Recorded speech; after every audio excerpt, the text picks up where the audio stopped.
nii, PlayStation VR ja MOBA ei ole varem, ütleme, kokku puutunud, siis sama võib öelda tegelikult minu kohta ja siis Total, LOL on ja kõik niisugused mängud, sest ma väga neid ei mängi, ma olen vaadanud turniire, ma tean, millest nad räägivad, kuidas nad käivad, aga suhteliselt võõras, ütleme, žanr siis VR-keskkonnas tegelikult MOBA-t kui sellist väga tegelikult ei ole, on ju. Nii et Dark Eclipse, mis on siis tasuta PlayStation VR mäng, teeb väga palju asju väga-väga hästi. Nii et sellest tuleb positiivne ülevaade. Sunsoft andis alles hiljuti välja Dark Eclipse nimelise PlayStation VR videomängu, mis mitte ainult ei ole esimene VR MOBA, vaid ka täiesti tasuta.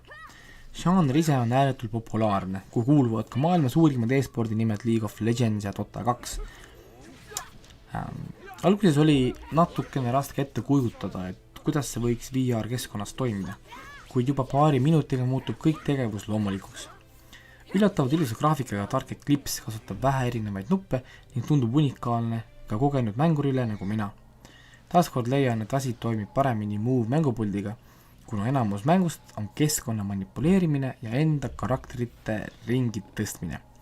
Enne mainisin, et tegemust on tasuta mängu ka, siis see muidugi ei välista iga videomänguri suurt sõpra, mikrotehinguid. Nagu kombeks on saanud, siis tegemist on kosmeetiliste uuendustega, seega siin ei pea kartma, et keegi suurema rahakotiga tuleb ja ostab endale võite. Kõik muu tuleb lahti lukustada mängu sisese XP kaudu. Muidugi tasuta kujul võtab see kaua aega, et kõiki karakterid endale lahti saada.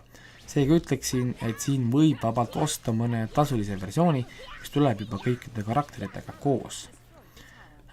Proovi ja mängi tasuta, kuid kui otsus on tehtud, et mäng meeldib ja on näha, et tunde on palju tulemas, siis igal juhul on see väärt investeering. Mäng ise on lihtne idee, kus taga on üüratu potentsiaal strateegiale ja taktikale. Mäng käib 1 versus 1 stiilis, kus kumbki võistleja valib endale 3 nii-öelda liidrit või siis maakeeli karakterit. Kumbki mängija on enda poolsel kaardi otsas ning nüüd tuleb vaikselt liikuda läbi tumeda, lahti lukustamata ala, et vastaseni jõuda ja tema baas ära hävitada. Täpselt nagu iga MOBA on seda seni teinud. Kaardil on olemas metsikud olendid nimega Eaters, kelle tapmine annab karakteritele kogemuspunkte.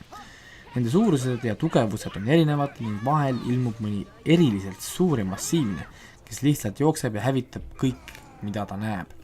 Seda on võimalik enda kasuks ära kasutada ka, sest need metsikud olendid ei vali pooli.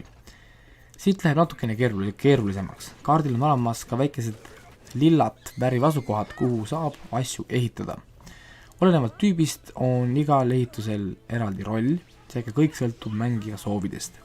Ehitamine muidugi vajab ressursse ning neid saab kaardil olevatest puudest.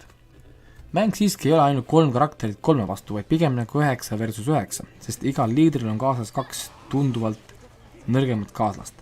Neid on võimalik enda baasit uuendada ja tugevamaks teha, kuid isegi siis ei ole neist väga suurt abi, vaid on rohkem nagu ressursside korjamiseks mõeldud. Sellega on põhimõtteliselt kogu mängu tuum edasi antud. Mängimiseks on olemas mitu varianti. Arvutivastane, sõbralik võitlus ja muidugi ranked match, kus kõik käib au ja kuulduse peale.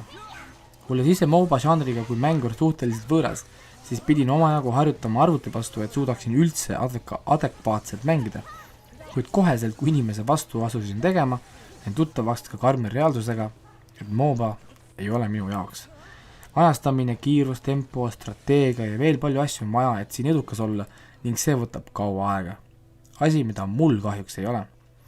Üks mäng kestab kusagil 25–60 minutit, aga selle väga ei näe, sest isegi kui vastased olid minust äärmiselt palju paremad, võtab üle kaardi liikumine aega ning ega minu enda liider ka niisama ei passi. Kuna sain seda mängida enne ametlikku ilmumist, siis palju tuli ette ühenduse kaotamist. Mängijate arvuga probleemi selgelt ei ole, kuid mingil põhjusel ühenduse ära vajumine tundus olevat probleem. Teine mure oli minu kui mängija käsi, millega kaardil siis asju saab teha. Vahel kui proovisin põhikaarte keerata, siis käsi kadus lihtsalt ära ning tagasi enam ei tulnudki. Pidin mängust välja minema ja uuesti siis tegema. Kui MOBA on südamelähedane, VR-mängud meeldivad ning tasuta asjad ka vastu ei hakka, siis Dark Eclipse on kindlasti must play situatsioon. proovi ise, veendu ise. Nii, Dark Eclipse on tõepoolest, ütleme, niisugune positiivne üllatus. Mina kuulsin mängust Priidu käest, kes kuulis sellest mängust PlayStationi ajakirjast ja võtsin ühendust siis, ütleme, tootjaga ja tootja muidugi väga sõbralik ja andis siis ka varajase, ütleme, nagu see koopia. Täna on ta jah, tasuta väljas, saad erinevaid asju sealt teha, et minu, ütleme, koopiast olid kõik tähendab need liidrid juba avatud, ütleme siis meeldinud sellest, taheti anda võimalust proovida. Ja muidugi väga huvitav kombel kõik paremad liidrid kippusid olema need, mis on siis kas tasulised või siis need lahti lukustatavad. Nii et jah, ütleme, siin on need tasuta mängu probleemid. Aga mäng on tõesti väga niuke žanri puhas ja kus VR tõepoolest nii-öelda nagu omab seda olulist rolli siis ka või noh, nagu ütleme siis nii. Ja punktid olid mul 8,5 punkti 10, nii et väga palju. Ja tõepoolest tasub proovida, tasuta, andke minna. Ja järgmine video siis.